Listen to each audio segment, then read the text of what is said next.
Hello future doctors, मैं हूं अविनाश। इस वीडियो में यार एक बहुत ही इंपॉर्टेंट चीज मैं डिस्कस करना चाहता हूं कि अब फ्यूचर कोर्स ऑफ एक्शन क्या होने वाला है। काफी सारी चीजें हो रही हैं, कोई बोल रहा है रीनीट होना चाहिए, कोई बोल रहा है सर डिले हो रही है सारी चीजें, कोई क्वेश्चन पूछ रहा है कि सर काउंसलिंग का क्या होने वाला है, कोई बोल रहा है सर स्कैम हुआ है, कोई बोल रहा है मैं ड्रॉप लेने का प्लान कर रहा हूं। तो बहुत सारे क्वेश्चन स्टूडेंट्स के दिमाग में है और उन क्वेश्चंस के आंसर ही हम इस वीडियो में देने वाले हैं। मैं पूरा डिटेल में डिस्कस करूंगा कि जो 3 सिनारियो अब हमारे पास रह गए हैं उसकी टाइमलाइन क्या होने वाली है और as a student as a parent हमें क्या प्रिपरेशन करनी चाहिए। तो अब यहां पे हम सबसे पहले एक 3 सिनारियो को डिस्कस करते हैं, ठीक है।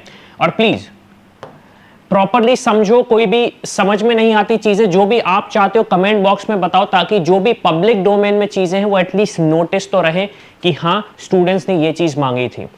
पहला सिनारियो हमारे पास ये है, नो एक्शन।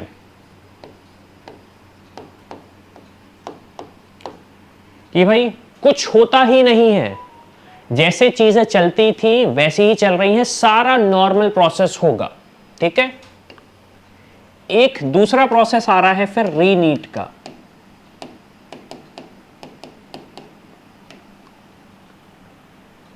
ठीक है, दूसरा प्रोसेस हमारा रहेगा रीनीट का कि अगर फिर से एग्जाम हुआ तो क्या होगा। तीसरा प्रोसेस और तीसरा जो आउटकम हो सकता है इसमें वो है रीइवैल्यूएशन।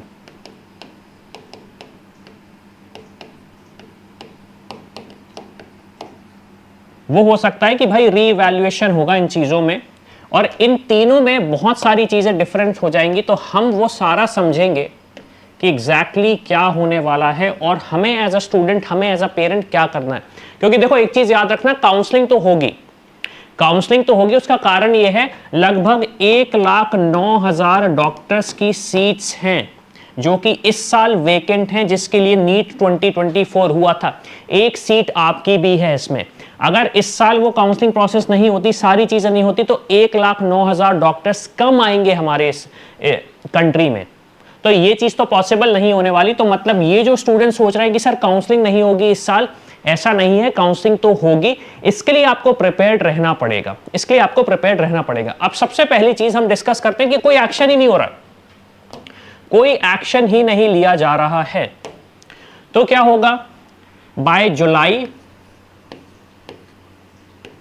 15 आपकी ऑल इंडिया काउंसलिंग स्टार्ट हो जाएगी, ठीक है। ये मैं नीट की बात कर रहा हूं। बाय जुलाई मतलब एक एस्टिमेट दे रहा हूं, ऐसा नहीं कि एग्जैक्ट डेट, बट हाँ हम एक्सपेक्ट कर सकते हैं कि बाय जुलाई 15 ऑल इंडिया काउंसलिंग स्टार्ट हो जाएगी। फिर उसके बाद स्टेट काउंसलिंग स्टार्ट होगी। तो आप ये समझ सकते हो कि जुलाई एंड, जुलाई 31 या फिर अगस्त 1 तक आपकी all India counselling, sorry all India नहीं, स्टेट की स्टेट काउंसलिंग स्टार्ट हो सकती है। अगेन एस्टिमेट है, गारंटी नहीं है कि यही टाइमलाइन होगी। फिर उसके बाद क्या होगा, ये सारी काउंसलिंग होने के बाद आयुष की काउंसलिंग स्टार्ट हो जाएगी, AA-CCC। फिर उसमें भी यही होगा कि आपकी स्टेट काउंसलिंग होगी और ऑल इंडिया काउंसलिंग होगी। ऑल इंडिया काउंसलिंग पहले होगी, स्टेट काउंसलिंग उसके बाद होगी। तो इस तरीके से वो सीट्स फिल होंगी।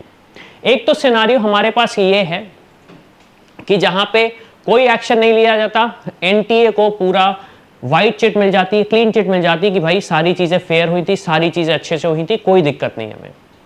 सेकंड सिनारियो हमारे पास आता है जो कि स्टूडेंट्स को पता ही होगा कि सेकंड सिनारियो क्या होने वाला है या हो सकता है, वो है रीइवैल्यूएशन। रीइवैल्यूएशन का मतलब यह है कि भाई we are not satisfied with the result. हम एज अ स्टूडेंट, हम एज अ हाई कोर्ट या फिर जो भी डिसीजन मेकिंग है वो ये कंक्लूजन में आती है कि हम सेटिस्फाइड नहीं है रीवैल्यूएशन, हम मतलब सेटिस्फाइड है एग्जाम के बारे में कि वो लीक हुआ या नहीं हुआ, वो सारी चीजें हैं, लेकिन हाँ हम चाहते हैं अब रीवैल्यूएशन हो। और जो ग्रेस मार्क्स स्टूडेंट्स बोल रहे हैं कि ग्रेस मार्क्स ज्यादा मिले हैं, कम मिले हैं, उस पर हम चाहते हैं एक ब्लैक एंड व्हाइट हमें आंसर मिले। तो उसकी प्रोसेस क्या होगी, रीवैल्यूएशन होगा। तो रीवैल्यूएशन जो कि मैं समझ पा रहा हूं, अभी अराउंड 10 दिन तो लगेंगे एनटीए को आंसर देने में, कलकत्ता हाई कोर्ट को। एनटीए के पास 10 दिन है कलकत्ता हाई कोर्ट को एक एफिडेविट देने में, जो कि आया था। इस पर मैंने एक सेपरेट वीडियो कल बनाया, उसको जाके आप देख सकते हो। तो आप ये समझ सकते हो कि अगर रीवैल्यूएशन होता है तो आप समझ लीजिए कि bye end of June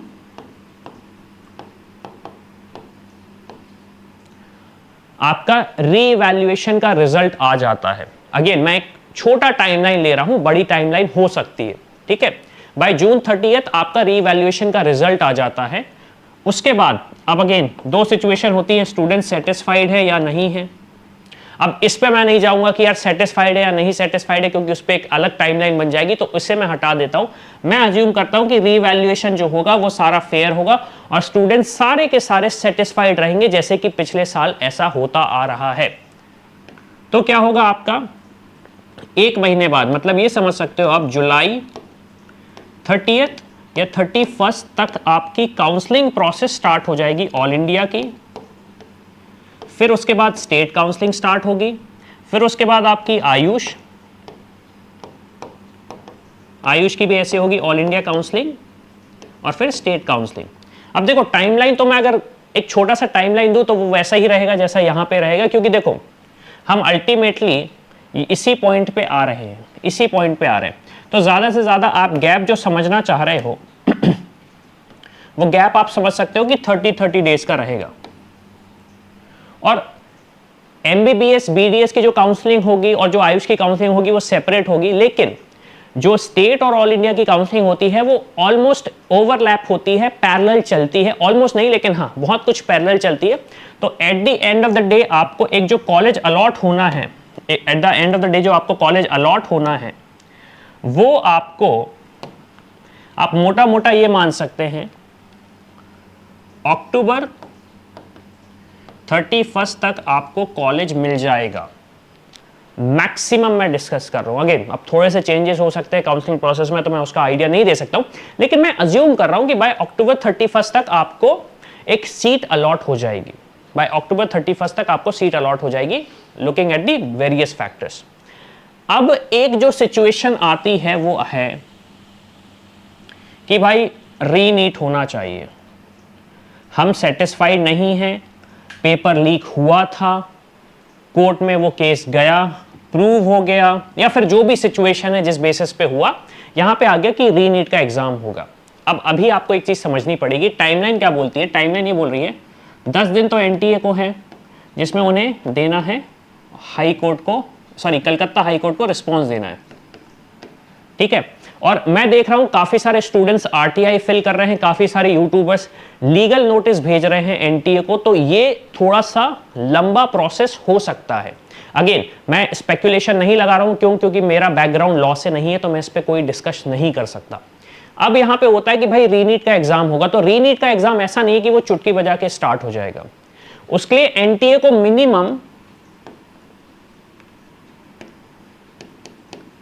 minimum 30 days चाहिए प्रिपरेशन करने के लिए। क्यों, क्योंकि सारे सेंटर्स वापस होंगे, कहां पे एग्जाम कराना, ये सारी चीजें होंगी। और क्योंकि एक बार वो लीक हो गया है, उसकी वजह से अगर वो रीनीट होता है तो फिर उन्हें ये डबल प्रोटोकॉल्स लगाने पड़ेंगे कि भाई इस बार ना हो, नहीं तो बहुत ज्यादा दिक्कत हो जाएगी, बहुत सारे लोग परेशान होंगे। तो लगभग आप मान सकते हो 30 दिन लगेंगे। तो आप ये समझ लीजिए बाय जुलाई 31 आपका नीट का एग्जाम हो जाना चाहिए वापस से, अगर 2024 का रीनीट होता है तो। अगेन अज्यूम कर रहा हूं मैं। फिर उसके बाद रिजल्ट आएगा, तो अब देखो रिजल्ट थोड़ा सा फास्ट आएगा। अब रिजल्ट थोड़ा सा फास्ट आएगा तो आप ये समझ सकते हो कि रिजल्ट आ जाएगा 10 से 15 दिन में। मेरा अजम्पशन है 10 से 15 दिन में रिजल्ट आ जाना चाहिए। क्यों, क्योंकि एनटीए ने मेजॉरिटी ऑफ द एग्जाम करा दिए हैं, उन्होंने जेई का एग्जाम फिनिश कर दिया है। तो अब और सीमैट का एग्जाम, जो स्टूडेंट्स मैनेजमेंट के उन्हें पता होगा, सीमैट का एग्जाम हो गया है, उसका रिजल्ट आ चुका है, तो अब उनके पास ज्यादा हैवी वर्कलोड नहीं है। अगेन ये मेरा अजम्पशन है। रिजल्ट आया, फिर उसके बाद काउंसलिंग प्रोसेस स्टार्ट हो जाएगी with in 30 days. Counselling process start हो जाएगी विद इन 30 डेज। मैं यहां पे 30 डेज लिख देता हूं।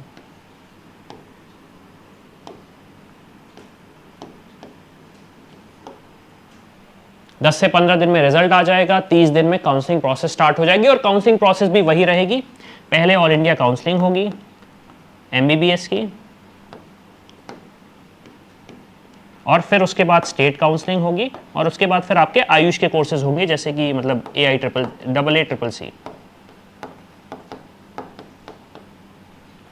अब ये जो सिचुएशन, अब आप ये देखिए, जुलाई में मैंने 15 दिन ऐड किए तो 15 अगस्त हुआ, 15 अगस्त में मैंने 30 डेज ऐड किए तो लगभग 15 सितंबर हुआ। और फिर जो काउंसलिंग की प्रोसेस चलती है वो गिरी से गिरी कंडीशन में लगभग फॉर 90 डेज चलती है। हम एक अजम्पशन करते हैं, मैं यहाँ पे अज्यूम कर रहा हूँ कि ऑल इंडिया की काउंसलिंग हो रही है और स्टेट काउंसलिंग हो रही है। तो जो आपको सीट अलॉट होनी है, ये हो गया 15th ऑफ अगस्त, ये हो गया 15th ऑफ सितंबर, ठीक है। 15 सितंबर के बाद आपका तो आप ये समझ लीजिए बाय नवंबर या फिर दिसंबर ऑफ 15 आपको सीट्स अलॉट हो जाएंगी और आप एक एमबीबीएस कॉलेज में जाएंगे, और sorry MBBS, BDS, Ayush counselling, जो भी आपने काउंसलिंग करी है उसमें आप जाके अपना एडमिशन लेंगे और फिर अपनी डॉक्टर की पढ़ाई स्टार्ट कर देंगे। तो इस वीडियो में मैंने क्या डिस्कस किया है, वो ये डिस्कस किया है कि जो 3 प्लान ऑफ 3 एक्शंस हो सकते हैं, कोई एक्शन नहीं होता है, रीवैल्यूएशन होता है रिजल्ट का या फिर रीनीट होता है, तो उसमें टाइमलाइन क्या होगा। अब ये वीडियो बनाने का मेरा कारण क्या है, काफी सारे स्टूडेंट सोच रहे होंगे सर ये तो हमें पता है, कारण क्या है। देखो मैं आपको एक सिंपल सी चीज बता दूं, थोड़ा सा हमें प्रैक्टिकली सोचना पड़ेगा कि जो काउंसलिंग